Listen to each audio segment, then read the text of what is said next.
Hello friends, welcome to smart money tips. क्या आप जानते हैं एक आम इंडियन अपना होम लोन चुकाने में 20 साल लगा देता है और आखिरी में लोन अमाउंट का लगभग 1.0 टाइम सिर्फ इंटरेस्ट में चुका देता है। अगर आप 1 करोड़ का लोन 8.5% इंटरेस्ट पे 20 साल के लिए लेते हैं तो आप 1.08 करोड़ से ज़्यादा वापस करते हैं। लेकिन अगर मैं कहूँ कि कुछ स्मार्ट डिसीजंस और सही समय पर एक्शन लेके आप ना सिर्फ लोन 5 से 10 साल पहले चुका सकते हैं बल्कि लाखों या करोड़ों का इंटरेस्ट भी बचा सकते हैं। और अगर आप थोड़ा और स्मार्ट प्लानिंग करें, जहां आप आधा पैसा लोन प्रीपेमेंट में लगाएं और आधा SIP में इन्वेस्ट करें, तो आप फ्यूचर में एक बड़ी वेल्थ भी बिल्ड कर सकते हैं, वो भी बिना अपने करंट लाइफस्टाइल को सेक्रीफाइस किए। तो स्वागत है इस वीडियो में, जहां हम डिस्कस करेंगे होम लोन प्रीपेमेंट और SIP कॉम्बिनेशन के बारे में। ये कैसे काम करता है, क्या स्ट्रेटजी बेस्ट है और कैसे आप स्मार्ट प्लानिंग करके पा सकते हैं EMI से आज़ादी और फाइनेंशियल फ्रीडम दोनों। आगे बढ़ने से पहले, if you like this video please subscribe to smart money tips and press the bell icon for new videos notification. चलिए शुरू करते हैं। ये है मिस्टर वर्मा। ही स्मार्ट और ये जो भी काम करते हैं बहुत ही सूझबूझ से करते हैं। इन्होंने 1 करोड़ का होम लोन लिया है on an interest of 8.5% for a tenure of 20 years. इस लोन के लिए इनका EMI है 86,782 रुपीज़।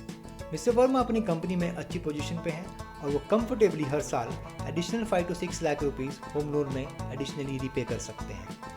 हम यहाँ 3 सिनेरियो लेंगे और कंपैरिजन करेंगे कि मिस्टर वर्मा के लिए कौन सा ऑप्शन बेहतर हो सकता है। ऑप्शन 1, इस अप्रोच में हम देखेंगे कि अगर मिस्टर वर्मा हर साल 6 lakh home loan pre payment करते हैं तो कितने साल में उनका लोन खत्म हो जाएगा। अगर आप यहाँ देखेंगे, जैसे ही 12th मंथ में 6 लाख प्री पेमेंट किया, इमीडिएट मंथ में प्रिंसिपल कंपोनेंट बढ़ गया और इंटरेस्ट कंपोनेंट कम हो गया। आप यहाँ लोन अमाउंट कितना रह जाता है वो भी देख सकते हैं ईयर ऑन ईयर। लाइकवाइज हर साल में रेगुलर 6 लाख पे करते रहेंगे तो 108वें महीने में मिस्टर वर्मा का होम लोन खत्म हो जाएगा।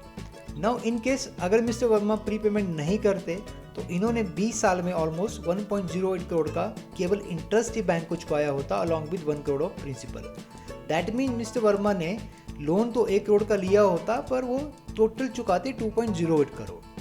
बट पार्टली प्री पेमेंट करने से मिस्टर वर्मा 9 साल में 93.72 लाख EMI के रूप में बैंक को देंगे और हर साल 6 लाख मतलब 9 साल में 54 लाख का प्री पेमेंट बैंक को करेंगे। दैट मीन्स मिस्टर वर्मा केवल 44 लाख का ही इंटरेस्ट बैंक को पे करेंगे। सो इन्होंने प्री पेमेंट करके टेक्निकली 60 लाख बचा लिए इंटरेस्ट के फॉर्म में। नाउ क्या हमारे पास कोई दूसरा ऑप्शन भी हो सकता है? Let's see this in option 2। Mister Verma हर साल 6 लाख कंट्रीब्यूट करें तो वो अपना लोन 9 साल में चुका सकते हैं, जैसे कि हमने पीछे देखा। अब सोचिए अगर वो 6 लाख को 2 पार्ट में डिवाइड करें। पहला पार्ट वो हर साल 3 लाख का होम लोन प्री पेमेंट करते हैं ताकि उनका लोन का टेन्योर घटे और इंटरेस्ट बर्डन कम हो जाए।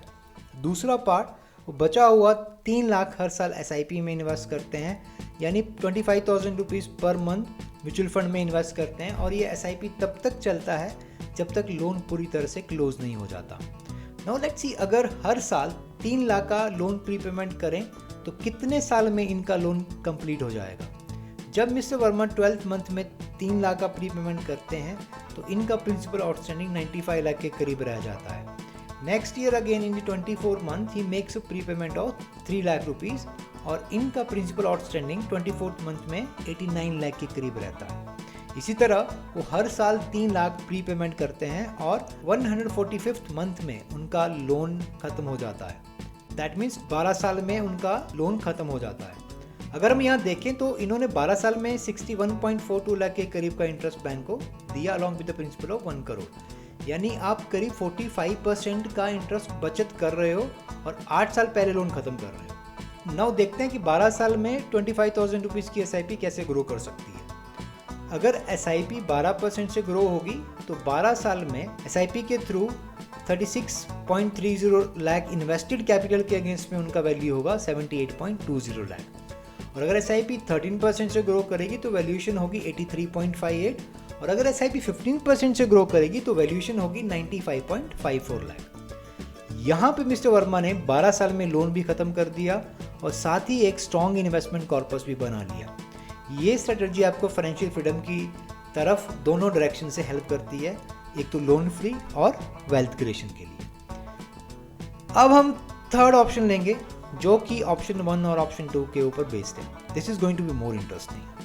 अज्यूम कि मिस्टर वर्मा ने जैसे कि ऑप्शन 1 में 6 लाख हर साल प्रीपेमेंट की और उनका होम लोन 9 साल में खत्म हो जाता है। Now he is free of any loan commitment and he diverts EMI towards the SIP for the remaining 11 years, जो कि होम लोन का एक्चुअल टेन्योर था। अगर SIP 12% से ग्रो होती है तो मिस्टर वर्मा के पास at the end of 20th year, मतलब 11 साल के बाद 2.28 करोड़ का कॉर्पस बिल्ड हो जाएगा।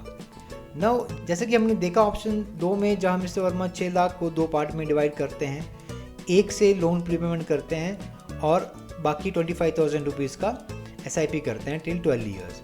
मिस्टर वर्मा लोन क्लोज होने के बाद EMI अमाउंट भी SIP में इन्वेस्ट करते हैं till 20 years which is the actual loan tenure. So phase 1 में जहाँ पे कि आपकी 25,000 रुपीज़ की SIP 12 साल के लिए होती है and if it grow at 12% eight the end of 12th year he will build a corpus of 78.20 lakh. Now mister Verma इसमें कोई नया पैसा नहीं ऐड करते हैं और इस कॉर्पस को अगले 8 साल ऐसे ही छोड़ देते हैं। सो नेक्स्ट 8 ईयर्स में 78.20 will grow to 1.9 crore at a 12% of CAGR return. Now let's look at the phase 2 जहाँ पे कि convert his EMI into SIP। 8 साल में SIP ऑफ 86,782 rupees will grow to 1.36 crore at the 12% CAGR growth rate. Now, by the end of 20th year, Mr. Verma के पास approximately 1.98 crore through SIP plus 1.36 crore through the EMI which is converted to SIP. So total हो जाएगा 3.3 करोड़ का corpus. ये hybrid strategy loan भी जल्दी close करती है और बड़ा कॉर्पस भी बिल्ड करती है। चलिए let's have a look again ताकि आपको क्लैरिटी मिल सके कि किस तरह की स्ट्रैटेजी किस पर्सन के लिए ज़्यादा बेनिफिशियल हो सकती है। Option 3 long term wealth creation के लिए बेस्ट है। It combines both moderate prepayment, steady SIP plus EMI to SIP conversion and it builds a high corpus and it is suitable for the salaried class जिनकी income stable हो और जो loan जल्दी खत्म करना चाहते हैं और साथ ही में वेल्थ भी बनाना चाहते हो। Option 1 combined with option 3 it is best for the fast loan closer plus moderate wealth. This is suitable for the aggressive loan prepayment.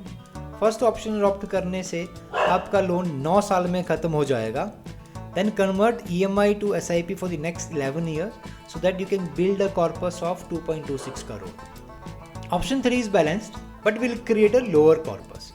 Moderate prepayment plus 25,000 rupees of SIP and no EMI to SIP switch. This will build a corpus of 1.98 crore at the end of 20th year. Option 1 उनके लिए सही है जिनके पास कम extra income है, जो stable और simple investing को पसंद करते हैं और जो अपने कैश फ्लो में ज़्यादा चेंजेस नहीं चाहते। So I hope this will help you to decide which approach will suit you. Since we are talking about 20 years horizon for loan and SIP combination, in this 20 years your income will grow exponentially, so you can further add to loan prepayment and add to SIP too. If you ask me, as a middle class income group, I would strongly choose option 3 where you would make a home loan prepayment and also generate a wealth over a period of time. Most importantly, in investing, time matters more than the higher amount in later stage. आप comment box में अपने opinion भी share कर सकते हैं ताकि किसी दूसरे की भी हेल्प हो सके। And please do let us know how do you find this video, was that it helpful, और if you need any help you can write us to at knowyourfin@gmail.com. Thanks for watching. Stay safe, stay healthy.